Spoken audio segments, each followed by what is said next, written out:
বিসমিল্লাহির রহমানির রহিম। প্রিয় শিক্ষার্থীরা, তোমাদেরকে জাতীয় বিশ্ববিদ্যালয়ের অনলাইন ক্লাসে স্বাগত জানাই। এই বৈশ্বিক মহামারীর সময় তোমরা স্বাস্থ্য সচেতন থাকবে, সবাই স্বাস্থ্যের প্রতি লক্ষ্য রাখবে, সুস্থ স্বাভাবিক থাকবে, পড়াশোনার সাথে সাথে চালিয়ে যাবে। আমরা তৃতীয় বিষয় সম্মান রাষ্ট্রবিজ্ঞানের গবেষণা পদ্ধতি ও পরিসংখ্যান অংশের একটি বিষয় নিয়ে আজকে আমরা আলোচনা করব। কেন্দ্রীয় প্রবণতার পরিমাপক অর্থাৎ মেজার্স অফ সেন্ট্রাল টেন্ডেন্সি। আমরা বিগত ক্লাসে দেখিয়েছিলাম সরাসরি পদ্ধতি থেকে। আজকে আমরা দেখাবো সংক্ষিপ্ত পদ্ধতিতে কিভাবে সেন্ট্রালস অফ টেন্ডেন্সির মেজারমেন্ট গুলাকে গড় বের করা যায়, মধ্যমা বের করা যায় এবং প্রচুরক বের করা যায়। তোমরা কি আমার কথা শুনতে পাচ্ছ? শিক্ষার্থীরা একটু রেসপন্স করতে হবে। তোমরা কি আমার শব্দ পাচ্ছ, শুনতে পাচ্ছ? জি স্যার, শুনতে পাচ্ছি আমরা। স্যার। Thank you. তো আমি আজকে তোমাদের সাথে আছি মোহাম্মদ জামাল উদ্দিন, সহকারী অধ্যাপক, রাষ্ট্রবিজ্ঞান বিভাগ, মুরারিচাঁদ কলেজ, সিলেট। প্রথমে আমরা আসি, একটু তাত্ত্বিক অংশ আছে, কেন্দ্রীয় প্রবণতা। তো শিক্ষার্থীরা আমরা কেন্দ্রীয় প্রবণতার পরিমাপ নিয়ে কথা বলি। প্রথমে আসো, কেন্দ্রীয় প্রবণতা বলতে আমরা কি বুঝি, এবং বোর্ড এবং আমাকে দেখা যায় কিনা একটু রেসপন্স করবে তোমরা। কোন নিবেশনে দেখা যাচ্ছে। কোন নিবেশনের মানসমূহ তাদের নিজ বৈশিষ্ট্য অক্ষুণ্ণ রেখে কেন্দ্রীয় মানের উপর যে ঝোঁক প্রদর্শন করে বা পুঞ্জীবিত হওয়ার যে প্রবণতা দেখায় তাকে কেন্দ্রীয় প্রবণতা বলে। আমি আবার একটু গুছিয়ে বলি, যে সকল তথ্য বা ডাটা দেখা যায় সবগুলা ডাটা সাজানো থাকে না, ছড়িয়ে ছিটিয়ে থাকে, বিচ্ছিন্ন অবস্থায় থাকে। সেই সকল ডাটাগুলাকে সাজিয়ে গুছিয়ে সারণীবদ্ধকরণ করলে দেখা যায় যে তাদের নিজ নিজ বৈশিষ্ট্য অনুযায়ী রেখে বিশেষ কোনো একটি মধ্যবর্তী মানের দিকে, অর্থাৎ প্রতিনিধিত্বশীল একটি মানের দিকে অন্য অন্য উপাত্ত বা ডাটাগুলা কাছে যাওয়ার চেষ্টা করে, ধীরে যাওয়ার চেষ্টা করে, ঠিক তাকে বলা হয় কেন্দ্রীয় প্রবণতা। যেমন আমরা আকাশের দিকে যখন তাকাই, একমুক্ত আকাশে দেখবে যে কোনো কোনো অঞ্চলে অনেকগুলো ঘন ঘন তারা আছে, কোনো কোনো অঞ্চলে হালকা, মনে হয় যে কোনো একটি বিশেষ মানের প্রতি তারা সবগুলো ঝুঁকে যাচ্ছে। অথবা আমরা যদি এইভাবে বলি যে একটি চুম্বক খণ্ডের দিকে অনেকগুলো পিন আসতেছে, তাহলে এই যে ঘনত্বপূর্ণ ভাবে পিনখণ্ডগুলা চুম্বক খণ্ডের দিকে আসা, সেটাই হচ্ছে এখানকার কেন্দ্রীয় প্রবণতা। ডিএস রবিনের মতে central tendency is the middle point of distribution. লক্ষ্য করো, বলিয়েছেন কেন্দ্রীয় প্রবণতা হচ্ছে কোন একটি বিন্যাসের, শ্রেণী বিন্যাসের মধ্যবর্তী অবস্থান। তো শিক্ষার্থীরা আমরা আসলে কেন্দ্রীয় প্রবণতার পরিমাপের সাথে সাথে একটি উদাহরণ দেওয়ার চেষ্টা করি। ঢাকা হচ্ছে বাংলাদেশের, সিলেট থেকে আমরা ঢাকা যাই, খুলনা থেকে যাচ্ছি, রাজশাহী থেকে আসছি, তাহলে এই যে মধ্যবর্তী মানটা হচ্ছে ঢাকার জিপিইউ। তো জিপিইউর প্রতি অন্য সকল জায়গার গুলার যোগ, মানুষের যোগ, প্রশাসনিক যোগ, সকল কাজের জন্য আমরা যাচ্ছি। তাহলে ঢাকাটাই হচ্ছে এখানকার মধ্যবর্তী মান অথবা কেন্দ্রীয় প্রবণতার মূল জায়গা অথবা কেন্দ্র।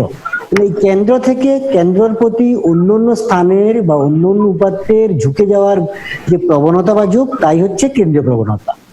যেমন এখন আমি ক্লাস করছি, আমার ক্লাসের দিকে তোমাদের নজর, তাহলে এখানে কেন্দ্রটা হচ্ছে আমি, আর তোমরা হচ্ছে এখানকার চলক বা উপাত্ত।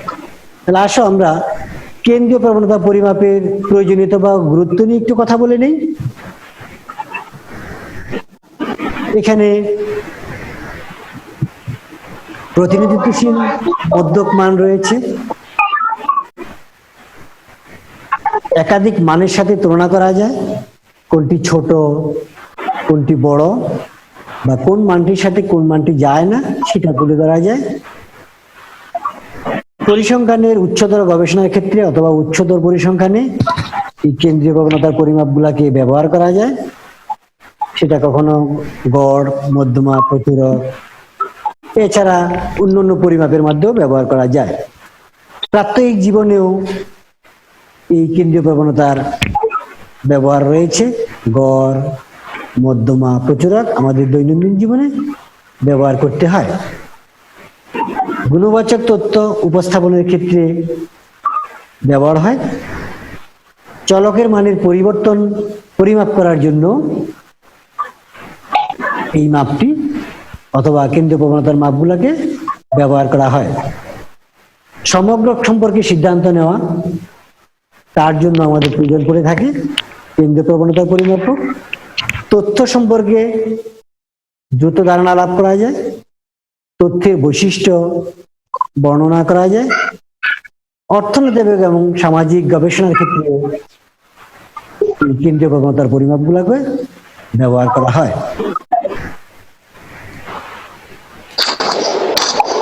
তাহলে আসো আমরা এখন দেখি কেন্দ্রীয় প্রবণতার প্রকারভেদ এবং তার সম্পর্কে একটু সংক্ষিপ্ত আলোচনা। কেন্দ্রীয় প্রবণতার মূল পরিমাপক তিনটি, আমরা সেগুলোকে জানি। গড়, মধ্যমা এবং মধ্যমা, প্রচুরক। প্রচুরক গড়কে আমরা বলি মিন, সংক্ষেপে আমরা প্রকাশ করি মিন। এক্স বার দ্বারা। মধ্যমাকে আমরা প্রকাশ করি এম, মিডিয়ান। মিডিয়ান। প্রচুরককে আমরা প্রকাশ করি এম ও দ্বারা। M O. M O. M O. M O. গড়, মধ্যমা এবং প্রচুরক। তাহলে আসো প্রচুরক। গড় সম্পর্কে একটু কথা বলি। আবার আমরা জানি যে সকল তথ্য বা উপাত্ত রয়েছে সে সকল উপাত্ত বা তথ্যগুলাকে একসাথে করে সেই তথ্যমান দ্বারা উপাত্তর মোট সমষ্টিকে ভাগ করলে আমরা গড় পাই। ধরে নিচ্ছি আমরা 10 জন স্টুডেন্টের বয়স 10 রকম, 21, 20, 19, 23, 20 বছর 8 মাস, সবগুলাকে আমরা যোগ করলাম। যোগ করে যখন আমরা 10 দিয়ে ভাগ করব তখন আমরা কি পেয়ে যাব? গাণিতিক গড় গড় বা যোজিত গড় পেয়ে যাব। গাণিতিক গড়। রাইট। আর ঠিক এই গড়ের সুবিধাটা কি? গড় নির্ণয় করা সহজ, গড় থেকে সহজে একটি সিদ্ধান্ত বা অনুমান করে নেওয়া যায়। এরপরে আমরা দেখবো মধ্যমা। মধ্যমা কাকে বলে বলবো? যখন কোনো উপাত্ত বা তথ্যমান ছড়িয়ে থাকে সেগুলো যদি সাজিয়ে থাকে, সাজানো থাকা অবস্থায় উপাত্তের যে অবস্থান, সেই অবস্থানটা যেটা মাঝখানে থাকবে ঠিক সেটাই হচ্ছে মধ্যমা। ধরে নিচ্ছি একটি ক্লাসে 20টি বা 21টি বেঞ্চ আছে, ঠিক 21টির মধ্যে ঠিক মাঝখানে যে বেঞ্চটি সেটাই হচ্ছে মধ্যমা, যেটাকে আমরা এম ই দ্বারা প্রকাশ করব। আর প্রচুরক জিনিসটা কি? প্রচুরক অর্থাৎ যেটার অবস্থান বেশি, সবচেয়ে বেশি। রাইট, যেটার উপস্থিতি সবচেয়ে বেশি। ধরে নিচ্ছি বেশি ক্লাসে 20 জন ক্লাসের স্টুডেন্ট ছিল, এর মধ্যে তোমরা সেকেন্ড ইয়ারে রাজনৈতিক অর্থনীতিতে একই নম্বর পেয়েছো 7 জনে, আর 3 জনে পেয়েছো ভিন্ন নম্বর, 3 জনে বেশি নম্বর, 2 জনে একটু কম।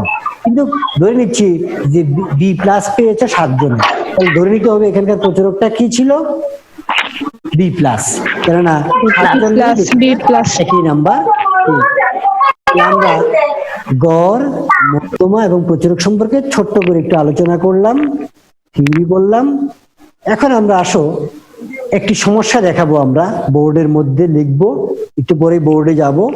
বোর্ডে আমি একটা প্রবলেম আগে বলবো, তোমরা খাতা সবাই কিন্তু নিবে, পাশে সম্ভব হলে একটি ক্যালকুলেটরও রাখবে। আমরা আজকে চেষ্টা করব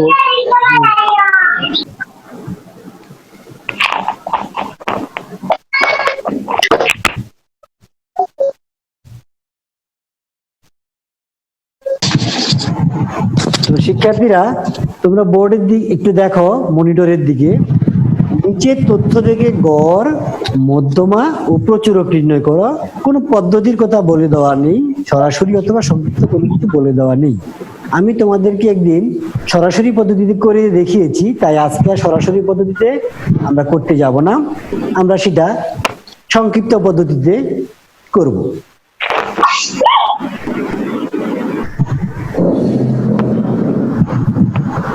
আমরা সংক্ষিপ্ত পদ্ধতিতে করতে গিয়ে প্রথমে দেখো দৈনিক আয়, শ্রমিকের সংখ্যা, এই জিনিসগুলোকে 60 থেকে 69, 70 থেকে 79, 80 থেকে 89, 90 থেকে 99, 100 থেকে 109 এবং শ্রমিকের সংখ্যা 32, 76, 32, 17 এবং 15। তোমরা 15। খাতার মধ্যে সেটা উঠাইছো কিনা সবাই বলো। জি স্যার, উঠাইছি স্যার। গুড। এবং আমাকে কি তোমরা দেখতে পাচ্ছ? জি স্যার, দেখতে পাচ্ছি। গুড।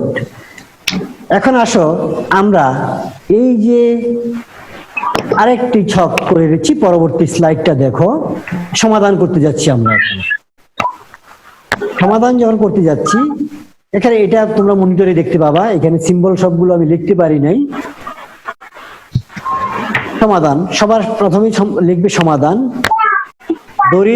দৈনিক আয় সমান শ্রেণী ব্যবধান এবং শ্রমিকের সংখ্যা সমান গণসংখ্যা। যে কোনো অঙ্কই করবো আমরা, এখানে দৈনিক আয় শ্রমিকের সংখ্যা থাকবে, কিন্তু আমরা যখন সারণী করব তখন ওই দৈনিক আয়টাকে দৈনিক আয় না লিখে কি লিখবো? তুমি দেখো এই যে শ্রেণী ব্যবধান দেখতে পাচ্ছ, শ্রেণী ব্যবধান। এগুলো আবার সাজিয়ে সবাই একটু সময় নিয়ে উঠাও, খাতার মধ্যে উঠিয়ে নাও। শ্রেণী ব্যবধান 60 থেকে 69 এভাবে চটপট করে উঠে গেল। পরের কলামটাও শ্রেণী মধ্যবিন্দু, সেটাকে উঠিয়ে নাও। আচ্ছা, তোমরা বোর্ডে আসো, সবচেয়ে বেটার হয় বোর্ড, কারণ যে ছকটা আছে সেই ছকটার মধ্যে একটু ফল্টি বা ভুল ছিল, আমি লক্ষ্য করেছি। শিক্ষার্থীরা তোমরা কি বোর্ড দেখতে পাচ্ছ? জি স্যার। আমরা এখন বোর্ডে যাব। যে সারণীটা করেছিলাম সেখানে লেখা ছিল, আমরা গড়, মধ্যক এবং প্রচুরক নির্ণয় করার জন্য সারণী প্রস্তুত করা ছিল। এই পর্যন্ত লেখা ছিল, পরবর্তীতে লেখা ছিল সারণী। এই পর্যন্ত ছিল, তাই না? জি স্যার। জি স্যার। জি স্যার। সারণীর পরে এখন আমি আবার এই সারণীটাকে এখানে আঁকছি।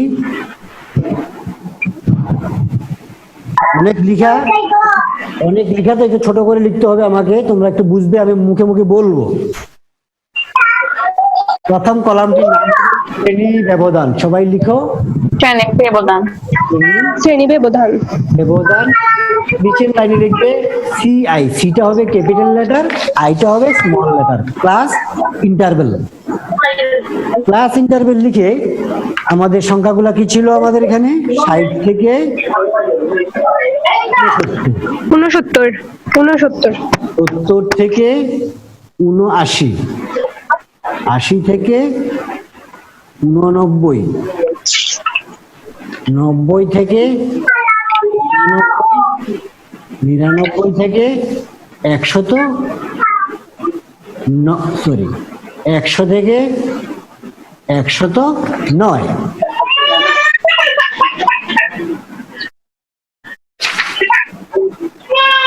আমরা শ্রেণী ব্যবধান অংশটাকে শেষ করলাম। পরের লক্ষ্য করে দেখো, এখানে একটা বিষয় আছে বলার। আজকের যে উপাত্তগুলো সেগুলো হচ্ছে অন্তর্ভুক্ত পদ্ধতি, অর্থাৎ একই সারির সংখ্যা একবারে আছে, একই রাশি দুইবার নেই।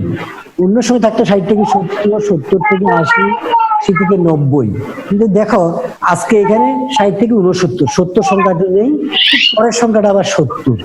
ফলে এখানে এটা অন্তর্ভুক্ত পদ্ধতিতে আছে।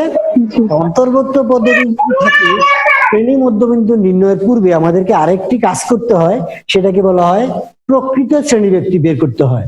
এখানে একটু লিখে নাও, পরের কলামে শ্রেণী ব্যবধান, প্রকৃত শ্রেণী ব্যবধান। ইংলিশে এই শব্দটাকে লিখে দিচ্ছি আমি টিএল, প্রকৃত শ্রেণী ব্যবধান। তোমরা কি আমাকে দেখতে পাচ্ছ? শিক্ষার্থীরা দেখতে পাচ্ছ? জি স্যার। জি স্যার। প্রকৃত শ্রেণী ব্যবধান বা ট্রু লিমিট। ট্রু লিমিটের ক্ষেত্রে লক্ষ্য রাখতে হবে, প্রথম যে সংখ্যা দিয়ে শুরু হবে তার থেকে 0.5 বাদ যাবে, 60 থেকে 0.5 বাদ যাবে, অর্থাৎ আগে করিয়েছে ক্লাসে 59.5। কোত্থেকে গেল? 60 থেকে 0.5 বাদ চলে গেল, 59.5 থাকবে। আর পরের যে সারণী সংখ্যা থাকবে তার সাথে 0.5 যোগ হবে।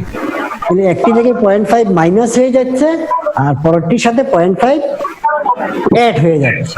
লক্ষ্য করো, এখানে 69 ছিল, হয়েছে 69.5, এখানে 60 ছিল, হয়েছে 0.5 কমে যে 59.5। ঠিক পরের সারণীটাও তাই একইভাবে যাবে, 69.5 থেকে 79.5, 79.5 থেকে 89.5, 89.5 থেকে 99.5, এবং এটা হবে 99.5 থেকে 109.5। প্রকৃত শ্রেণী মানে হচ্ছে প্রত্যেকবারেই প্রথম সংখ্যাটির সাথে 0.5 মাইনাস হবে, আর পরের সংখ্যাটির সাথে 0.5 সংযুক্ত।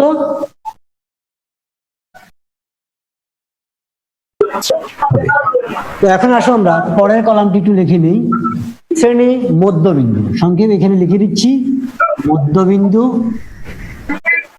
এক্স। মধ্যবিন্দুগুলোকে আমরা একটু লিখে নিচ্ছি, 64.5, 74.5, 84.5, 94.5, 104.5। যেহেতু 10 করে শ্রেণীব্যাপ্তি আছে, প্রথমটাকে আমরা যোগ করেছি। যোগ করে দেখো তোমরা এই জিনিসটা পাচ্ছ কিনা। যেটাকে যোগ করা উপাত্তগুলোকে মধ্যবিন্দু পেয়ে যাবে। 60 এবং 69কে যোগ করেছি, যোগ করে এত পেয়েছি। 70 এবং 79কে যোগ করে এটা পেয়েছি। এভাবে মধ্যবিন্দুগুলোকে পেলাম। এখন পরের যে কলামটি আছে সেটা বোঝার বিষয় আছে। এটাকে আমরা বলি বিচ্যুতি সংখ্যা, মানে ডি। ডি মানে ডেভিয়েশন ভ্যালু। ডেভিয়েশন ভ্যালু, যেটাকে আমরা বলি বিচ্যুতি সংখ্যা। এটা একটা শর্ট সূত্র আছে, X minus A by C. তোমরা কি বোর্ড দেখতে পাচ্ছ কিনা? জি স্যার, দেখতে পাচ্ছি। এবং আমার কথাগুলো দেখতে পাচ্ছি স্যার। লেখাগুলা যদি অস্পষ্ট হয়, মুখে আমার কথাগুলো শুনলে হয়তো বা ক্লিয়ার হয়ে যাবে। তারপরেও আমি ক্যামেরাটিকে আগে দাও। এখন বিচ্যুতি সংখ্যা মানে কিভাবে পেব? দেখবো যে আমরা মোটামুটি মধ্যবর্তী মান কোথায় আছে, মাঝের লাইনটা কোথায় আছে।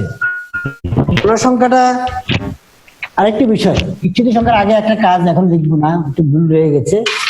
প্রথম লিখতে হবে গণসংখ্যা,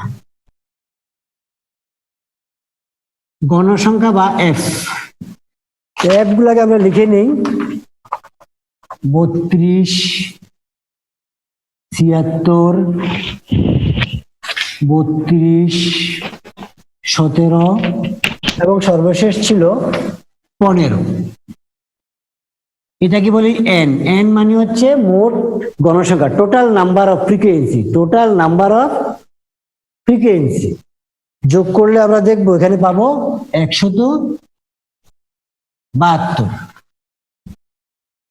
এখন আমি একটু, তোমরা ডান দিকে কলামটার দিকে যাও,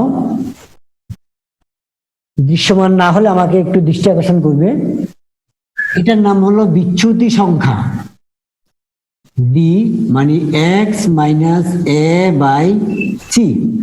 লক্ষ্য রাখবে যে মাঝখানে যে লাইনটা আছে সেটাকেই ধরে নিচ্ছি আমি অনুমিত গড়। 80 থেকে 89 এই লাইনটাকে ধরে নিচ্ছি আমি অনুমিত গড়, অথবা ডি এর ডেরিভেশন বলু, ডি এর মান 0 হয়। কিভাবে হয় সেটা আমি রাফে দেখাবো ওই সূত্র প্রয়োগ করে, X minus A by C. তুমি লক্ষ্য করো কিভাবে করেছি, যে এক্স এর মান পেয়েছিলাম আমি কত, ওই লাইনের মধ্যে 84.5, আবার এ মানে অনুমিত গড় ধরেছি আমি 84.5, তাহলে 84.5 বিয়োগ 84.5 ডিভাইডেড বাই শ্রেণী ব্যবধান ছিল 10, তাহলে 0কে 10 দিয়ে ভাগ করলে 0 হয়। আর যেহেতু অ্যাসেন্ডিং অর্ডারে আছে তাই মানগুলো -1, -2 যাবে, এবং সেই সূত্র এটা x মাইনাস এ দিয়ে প্রয়োগ করব আমরা। কিভাবে -1 হলো, কিভাবে 2 হলো। আর নিচের দিকে যখন যাব +1 +2। তা আমরা দেখতে পেলাম 5টি কলাম শেষ করতে পেরেছি। পরের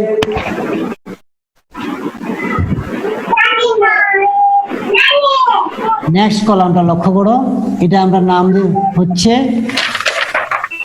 এফডি, অর্থাৎ বিচ্যুতি সংখ্যা এবং গণসংখ্যার গুণফল। বিচ্যুতি সংখ্যা এবং গণসংখ্যার গুণফল লিখে নাও। গুণফল। কিভাবে করব? এখানে আছে 32 আর 2 মাইনাস 64 মাইনাস 76 0 17 এবং পরেরটি হচ্ছে 15 এবং সর্বশেষ আমরা নিচে লিখবো সামেশন এফডি। যোগ করে আমরা পাবো, দেখো মাইনাস গুলার যোগফল, স্যার এটা কি 15 না 15 30 হবে? এটা হচ্ছে 17 আর এটা হচ্ছে 15। 15 দুগুণে 30, 15 দুগুণে 30, ঠিক বলেছো, 15 দুগুণে 30। 30 স্যার। হ্যাঁ 30। এখন ওই প্লাস গুলোকে একসাথে করো, মাইনাস গুলাকে আলাদা করো, তারপর বড় সংখ্যা থেকে ছোট সংখ্যাটাকে বাদ দিয়ে দাও। তাহলে 64 এবং 76 কে আমরা যদি ভাগ করে নেই, তাহলে এখানে আমাদের পাবো আমরা -93, অর্থাৎ মাইনাস গুলা থেকে প্লাস গুলাকে বাদ দিয়ে দাও, বাদ দিয়ে দেখবে -93 হবে। পরের কলাম, আরো একটি কলাম আছে তোমাদের খাতায়, দেখো আমি বোর্ডের একেবারেই শেষ পর্যায়ে আছি। এখানে লিখতে হবে, তোমরা দেখতে পাচ্ছ কিনা লক্ষ্য রাখবে, ক্রমযোজিত গণসংখ্যা, যেটাকে আমরা বলি CF, cumulative frequency, CF cumulative frequency. একটির সাথে একটি আমরা যোগ করে যাব। 32 108, 108 যোগ আবার 32 সমান 140, 140 যোগ 17 সমান 157, 157 যোগ 15 সমান 172। তাহলে আমাদের এই n সমান 172, ক্রমযোজিত গণসংখ্যা 172 মিলে গেল। তোমাদের খাতায় তোমরা উঠিয়ে নিয়েছো। এখন আমরা এই সারণীটিকে দ্রুত আবার গাণিতিকভাবে প্রকাশ করার চেষ্টা করব। আমরা এখন সূত্রের প্রয়োগ করব। আমরা বোর্ড থেকে এই সম্পূর্ণ রাশিটাকে কি মুছে ফেলবো।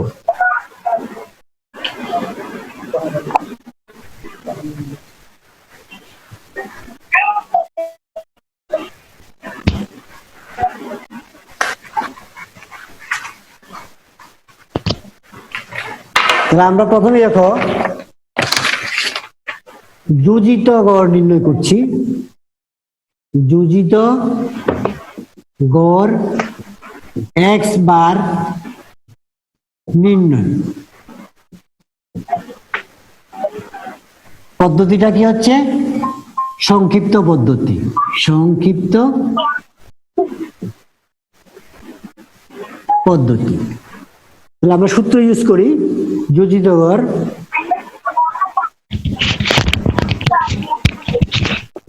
গড় বা x bar equal to a plus summation fd by n into c।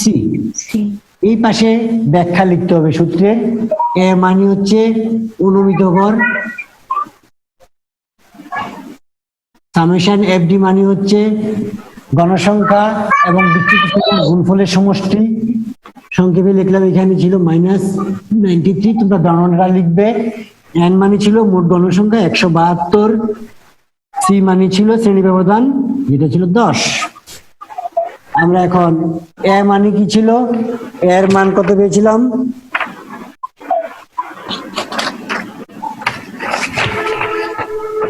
এর মান পেয়েছিলাম আমরা 84.5। সামেশন fd এর মান পেয়েছিলাম কত আমরা মনে আছে? -93। n এর মান পেয়েছিলাম 172, c মানে ছিল 10। এখন আমরা আবারও 84.5 প্লাস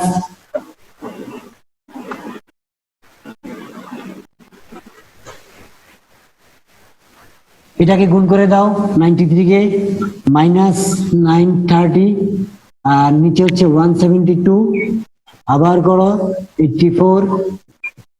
এখন যদি এটা হচ্ছে মাইনাস, এটা হচ্ছে প্লাস, প্লাসে মাইনাস মাইনাস হয়ে গেল, আর ভাগ যদি করো 930 কে 172 দিয়ে হবে 5.41।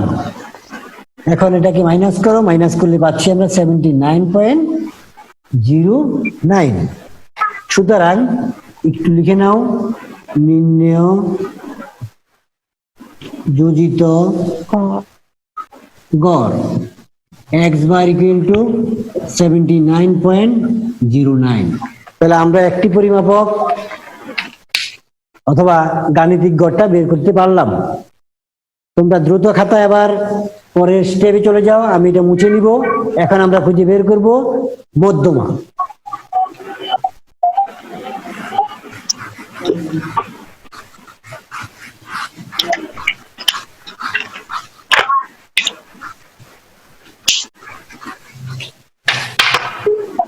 আচ্ছা, এখন আসি আমরা মধ্যমা নির্ণয়। মধ্যমা নির্ণয় করতে হলে মধ্যমার অবস্থান জানতে হয়। মধ্যমার অবস্থান n/2 তম মান, অর্থাৎ এখানে লক্ষ্য করে দেখো n/2 তম মান সমান সমান n এর মান ছিল 172/2 সমান সমান কত হলো? তাহলে 86। এখন লক্ষ্য রাখবে একটু বর্ণনা লিখতে হবে। 86 সংখ্যাটি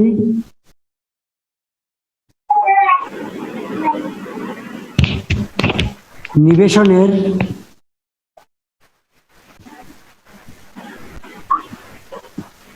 ক্রমযোজিত গণসংখ্যা 108 এর মধ্যে আছে, যার প্রকৃত শ্রেণী ব্যবধান, এখানে আমি লিখছি প্রকৃত শ্রেণী ব্যবধান, কথাটা লক্ষ্য করবে যেহেতু সেটা অন্তর্ভুক্ত পদ্ধতি, তাই প্রকৃত শ্রেণী ব্যবধান 69.5 থেকে 79.5, অর্থাৎ মধ্যমা শ্রেণী 69.5 থেকে। আমরা মাঝখানে একটু বিচ্ছিন্ন ছিলাম। আমরা এখন আসা মধ্যমার সূত্রটাকে প্রয়োগ করি। আমরা জানি মধ্যমা সমান L plus n/2 minus PCF divided by FM into C। ডান পাশে দেখো লিখেছি সূত্রের ব্যাখ্যা। L মানে হচ্ছে মধ্যম শ্রেণীর নিম্নসীমা, lower limit of the median class. মধ্যমা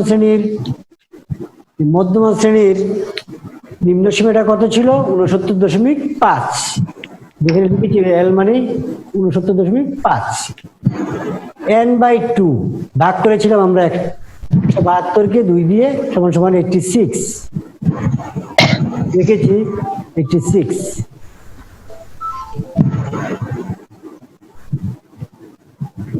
তারপরে দেখো PCF মানে মধ্যমা শ্রেণীর পূর্বের শ্রেণীর ক্রমযুক্ত গণসংখ্যা। তোমরা সারণীর দিকে তাকাও, যেই সারণীটার মধ্যে মধ্যমা শ্রেণী ছিল দ্বিতীয় সারণীতেই 69.5 থেকে 79.5, তার পূর্বের লাইনটায় দেখো ক্রমযুক্ত 108 এর উপরে আছে 32, সেই 32টাই হচ্ছে PCF, precedent cumulative class, the previous class, পূর্বের। আর এখানটা হচ্ছে মধ্যমা শ্রেণীর গণসংখ্যা, median of the frequency of the median class 76, আর সি হচ্ছে মধ্যমা শ্রেণীর শ্রেণী ব্যবধান। শ্রেণী ব্যবধান সবসময় 10 আছে, তাই আমরা লিখলাম এখানে 10। FM লিখেছি 76, ক্রমযুক্ত গণসংখ্যা ছিল 32। আমরা এখন সূত্রটাকে প্রয়োগ করলাম, L plus n/2 minus PCF FM by C। তোমরা দেখতে পাচ্ছ? শিক্ষার্থীরা দেখতে পাচ্ছ? জি স্যার, জি স্যার। এখন এল এর মান 69.5, এই প্লাস চিহ্ন দিলাম, n/2 এর মান 86, মাইনাস চিহ্নটি এই মাইনাস, পিসিএফ এর মান 32 ডিভাইডেড বাই এফএম এর মান 73, এই সি ইন্টু সি এর মান 10, সি মানে হচ্ছে শ্রেণী ব্যবধান। তাহলে তোমরা নিজের আবার ক্যালকুলেশনটা করতে থাকো। 69.5 প্লাস 86 মাইনাস 32 এত 69.5 প্লাস চিহ্ন রইল, 86 থেকে 32 কে আমরা বিয়োগ করে পেলাম 54, আর 76 নিচে আছে ইন্টু 10 সমান চিহ্ন দিয়ে 69.5 যোগ এই 10 কে আবার গুণ করে দিলাম, যেহেতু এর নিচে 1 আছে তাই উপরটা উপরে নিয়ে গেলাম, 10 ইন্টু 54 সমান 540 ডিভাইডেড বাই 76। 69.5 আর 540 কে 76 দিয়ে ভাগ করেছি, ভাগ করার ফলে ভাগফল হলো 7.105। তোমরা ক্যালকুলেটর আছে সেটা ক্যালকুলেশন করে দেখো। এই দুটোকে এখন আমরা যোগ করে নিয়েছি 76.61। সুতরাং এখানে একটি চিহ্ন আছে, সুতরাং লক্ষ্য রাখো নির্ণেয় মধ্যমা 76.61। আর আগের বার আমাদের গড় হয়েছিল কত মনে আছে তো? গাণিতিক গড় হয়েছিল 79.09। কেন্দ্রীয় কোণতার সংজ্ঞার কথা মনে আছে তো? বিশেষ মানে কেন্দ্রীয় কোনো মানের জি স্যার। ঝুঁকে যাবা, কাছে থাকবে সেই মানগুলো। তাহলে আমরা মধ্যমা নির্ণয় করে ফেললাম, গাণিতিক গড়ও আমরা নির্ণয় করলাম। তোমরা কি আমার বোর্ড দেখতে পাচ্ছ? জি স্যার। তাহলে এখন আমরা তৃতীয় যে পর্যায়ের মান আছে, যোজিত গড় নির্ণয় করলাম, মধ্যমা নির্ণয় করলাম। এখন আমাদের হাতে রইল কোনটা? প্রচুরক নির্ণয়। প্রচুরক। তাহলে আমরা এখন খাতায় তোমরা লিখে রাখো, তোমাদের খাতায় লিখতে শুরু করো প্রচুরক নির্ণয়। তাহলে একটু লিখে নিচ্ছি আমি, প্রচুরক MO নির্ণয়। একটু বলে নিচ্ছি, সারণীতে সবচেয়ে বেশি সারণীটির লিখতে হবে, সারণীটির সর্বাধিক গণসংখ্যা, সবচেয়ে বেশি গণসংখ্যা কত বলো তো? মনে নাই? সর্বাধিক গণসংখ্যা ছিল 76। 76 যা 76 যার প্রকৃত, কেন প্রকৃত বলছি? যেহেতু এটা অন্তর্ভুক্ত পদ্ধতি সারণী, যার প্রকৃত শ্রেণী ব্যবধান কত থেকে কত বলতো? 76 যে গণসংখ্যা আছে সেই 69.5 থেকে 79.5। সুতরাং এখানকার প্রচুরক শ্রেণী 69.5 থেকে 79.5। প্রচুরক শ্রেণীর আমরা পাবো কত? 69.5 থেকে 79.5। এখন আমরা আসো এটাকে সূত্রে প্রয়োগ করি। সূত্রে প্রয়োগ করার আগে আমরা আবার এই লেখাটাকে একটু মিটিয়ে নিব।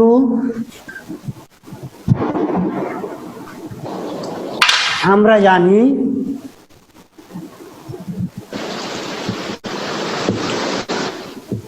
প্রচুরক সমান L plus delta 1 del 1 plus del 2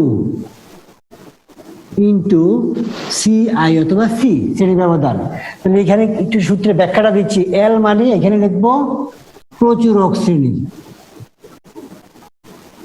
প্রচুরক শ্রেণীর নিম্ন সীমা কত হবে? প্রচুরক শ্রেণীর নিম্ন সীমা 69.5। গুড। এরপরে লিখবো আমরা ডেল ওয়ান, ডেল্টা ওয়ান, যেটাকে মানে বদ্বীপ, বয়ের মতো দেখতে, তাই বলছি।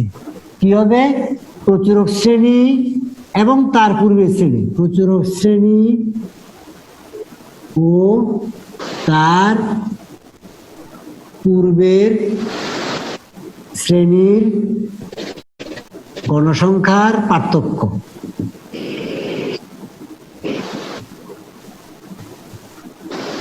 একটু ব্র্যাকেট দিয়ে বুঝিয়ে দিচ্ছি। প্রচুরক শ্রেণী এবং তার প্রচুরক শ্রেণীর গণসংখ্যা কত ছিল? 76। আর তার পূর্বের শ্রেণীর গণসংখ্যা কত ছিল? 76, 32, 32, 76 থেকে 32 বাদ বিয়োগ দিয়ে দিলে কত থাকে বলো, মনে করো তো? 44, 44। তাহলে ডেল্টা ওয়ান এর মান কত হচ্ছে? 44। ঠিক 44। এরকম। এখন ঠিক উল্টো হবে, প্রচুরক শ্রেণী এবং তারপরের শ্রেণী। দেখো, প্রচুরক পরের শ্রেণী, শ্রেণী, 76, প্রচুরক শ্রেণী ও তার পরের শ্রেণীর গণসংখ্যার পার্থক্য। একটা ছিল পূর্বের আর এটা হচ্ছে পরের। পরের তো কি হচ্ছে পার্থক্যটা? 76 ভাগ 44, সেখানে 32, মানটা মনে আছে? 76 মাইনাস কত ছিল? 32, 32। 32 স্যার। এরকম মান হয়ে গেল, অসুবিধা নাই। জি 44। স্যার। আর সি মানে হচ্ছে প্রচুরক শ্রেণীর শ্রেণী ব্যবধান, প্রচুরক শ্রেণীর শ্রেণী ব্যবধান। সবসময় আছে। আমার একটা কথা আছে 10। তাহলে আসো এখন আমরা সূত্র প্রয়োগ করি। 10, এল এর মান 69.5 প্লাস ডেল ওয়ান এর মান পেয়েছিলাম 44, মনে আছে তো? জি স্যার। ডেল টু এর মানও পেয়েছিলাম 44। 44, 10 69.5 প্লাস, এখন যদি এটাকে করি ইন্টু করো 10 ইন্টু 44, 440। আর 44 40 সমান 88। তাহলে 69.5, 88, 480 কে যদি 88 দিয়া 88 দিয়ে ভাগ করো তাহলে ফলাফল কত হবে? 5 ভাগ করে দেখো, তাহলে দুটাকে যোগ করো, দুটাকে যোগ করলে হবে 69 আর 5 74, 74.5। সুতরাং নির্ণেয় প্রচুরক এমও সমান 74.5। তাহলে আমরা গড়, মধ্যমা এবং প্রচুরক সবগুলোই পেলাম। এতটুকু করার পরে আমরা আমাদের অঙ্কটা শেষ হয়ে গেল।